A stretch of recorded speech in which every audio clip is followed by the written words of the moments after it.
Senator Kiko Pangilinan, chairman of the Senate Committee on Agriculture, Food and Agrarian Reform, announced the creation of an Agri-Agra task force. This team includes representatives from the Department of Agriculture, Department of Agrarian Reform, Congress, and local government units. Their goal is to mitigate the impact of international conflicts on the country's food security as well as to strengthen rural development.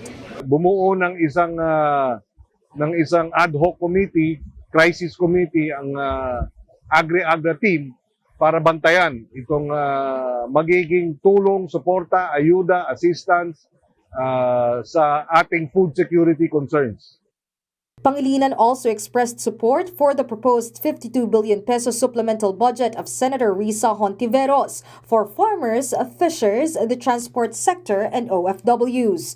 Pangilinan said expensive oil will eventually lead to higher food prices, greatly affecting these sectors. Hindi kasi na-anticipate ng 2026 budget itong krisis sa Middle East. Paano masusuportahan ang ating food producers? Paano masusuportahan yung magsasaka, mangingisda, jeepney driver, at iba pang sektor na apektado dahil nga dito.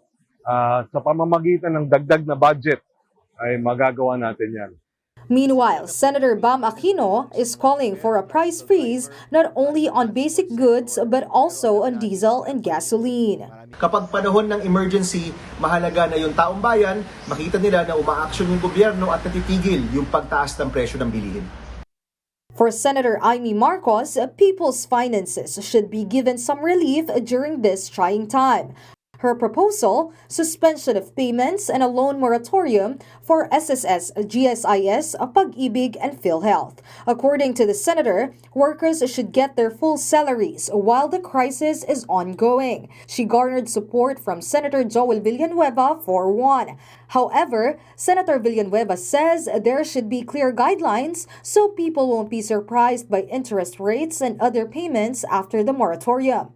Senator Jinggoy Estrada pitched a pandemic-style assistance measure for the public. Estrada wants to bring back the no disconnection policy for water and electricity, plus flexible payments to ease the burden on families. He also encourages a work-from-home setup to save on travel costs.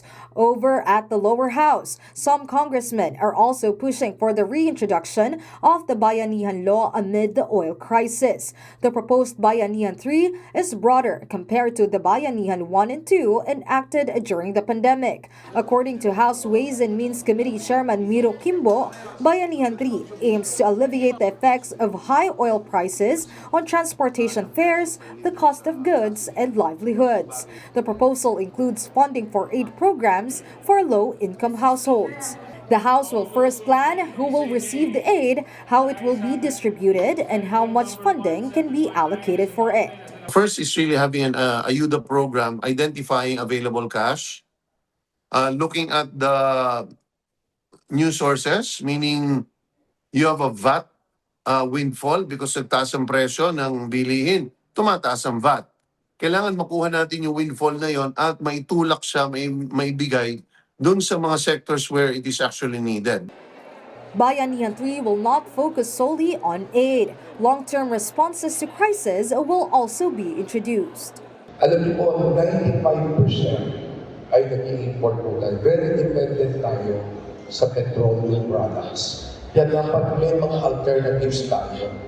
Ito ay isa pa po ito, nabanggit ko nga sa ating Pangulo, ang compressed natural gas. Isa pong malaking reserve din ng ating lalawigan, compressed natural gas. Diyan po sa area ng Santiago, San Isidro at Itiague. Paano meron tayong mga ibang mga alternatibo na hindi lamang tayo umaasa sa produkto ng oil na nanggagaling po sa Middle East. 13 committees are scheduled to meet on April 8 to discuss solutions to the oil crisis. The Makabayan bloc wants gasoline and diesel included under price control. Longer term, the Makabayan bloc is pushing to repeal the oil deregulation law and centralize the purchase of oil. President Bongbong Marcos has previously said that he is open to reviewing the oil deregulation law and suspending VAT. Kapatid Amy Atienza, we are One News.